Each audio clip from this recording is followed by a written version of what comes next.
خورین شي نه دي میخونو ته ځوړند کړي دننه غټ دکان دی او دا دیوال یې جوړ کړی نه دی نه کې په دې باندې دوی ټیل هم لګولی شو شیشه هم لګولی شوه خو هغه دغه خبره چې یو ملنګي غونته ځای جوړ کړی دی او دا سلامونه ملګرو ډېر یو ښایسته ځای ته مې راوستي پیرس ښار کې یو سیلګرۍ ځای دی باران هم دی او ډېر ښایسته ځای دی ټولې نړۍ نه خلک چې راشي فرانس ته په ویزټ حتما دغه ځایونو ته راځي دې ځای هوټلې د دې ځای آبادیانې یو ډېر څه تاریخي دي او صحیح تاریخي شکل سره جوړ کړي دي او دا بازار دی دغه ځای اصلي کې ښار نه ډېر اوچت هم دی پخوا به چېرته غر اوس خو غټ آبادي لري نو دا ځایونه یې دومره ښایسته جوړ کړي دي او ټول خلک راځي نه دا مخامخ رش ګوره دا ټول پوره یو ګروپ راغلی دا ټول هغه دوکانونه دي دغه تعمیر باندې مرمت کار هم شروع دی د جنګلي منګلي هم ورته لګېدلي خو د هغه د تحفو یا د ګفټونو واړه واړه دوکانونه دي خلک چې راشي بیا خپلو فیملیونو بچو ته تېنه شیونه وړي دا دومره خلک ګوره دي تعمیرونو ته خالي عکسونه وباسي ویډیوګانې جوړوي نو هغه ګوره دا ټول خپلې فیملیانې ملګري دوستان دکې د ځایي خلک هم ډېر دي خو د نورو ملکونو نه هم ورته خلک راغلي او یو ډېره ښه کلاره فضا ماحول دی باران هم دی ډېر خلک هم نه خو بیا هم هغه موسم په اعتبار چې وګورې دا خلک پرې بیا هم ډېرو ځکه چې یخني هم ډېره زیاته ده او باران هم وریږي او نری باران د سویم ورځ د ودرېږي هم نه او ټیکسي والا لالا هم پکې کم وخت کې رالو په دې کوڅو کې بسونه هم ګرځي وړې کوڅې دي د دې ځای بسونه مو ګوري که چېرته رالو هم درته وښیم او دوکانونه دي او سیلګرۍ نه ډېر یو غټ کاروبار جوړ کړی دی خپلو خلکو ته روزګار جوړ کړی دی دا ګوره دا د قیمتي لوښو دوکان دی ښه دا واړه واړه کوپونه دا بلا ګران دي دا ګوره دا واړه واړه کوپونه دا بلا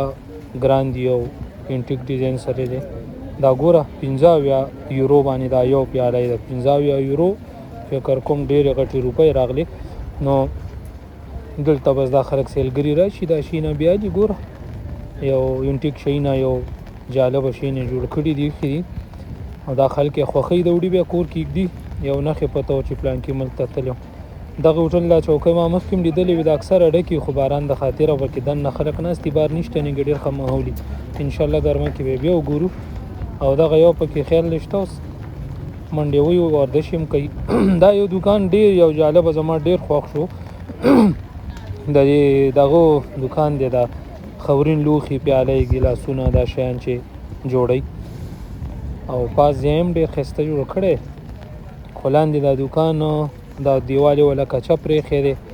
او درته نږدې نه ښیم له دنیا هر رقم شی پرې لګولی دی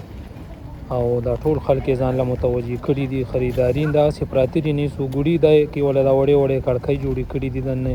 ورته بلپونه هم لګولي دا ټول ګوره خورین شي نه دي میخونو ته یې ځوړند کړي دننه غټ دوکان دی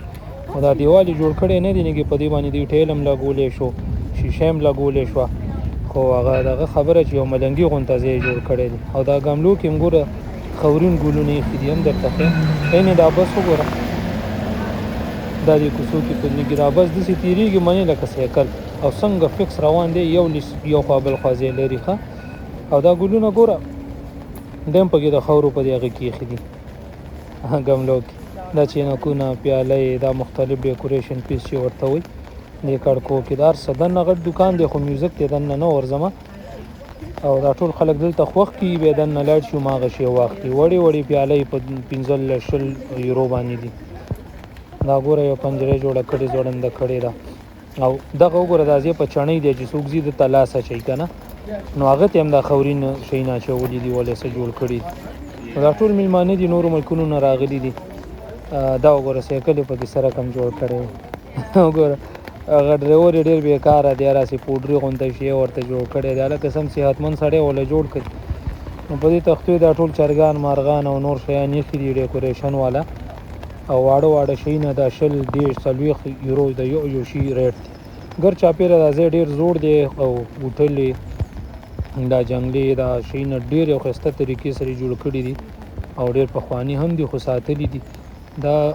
دغه کوڅه فکر کوم چېرته پخوا به غرو ټول اوچته او ښکته ده که نه دا دننه دوکان دی دنیا هر رقم شی دی پکې ډېر زبردست خو میوزک ته پکې نو دنه کلاړم شو ویډیو ته نشو کولای د خاطر بار نه د لخیم هم دا بار چې کم شي نه دي هم دا پکې دنه هم دي اندازې په خوانې چرته غرب او ټول لا چڼې د حقیقت ته زو پورته زو د زمکه کې د شي نه متلګولې دي چې خو کېږي هم نه ځکه چې ته خو دا خلک اکثر ضعیف می تر اخره وخت پورې دی ګرځي چکرې وي ادا شي نه مې نه دی بوټو کې خېدي دا بوټي مصنوعي او دا شیان هم پکې مصنوعي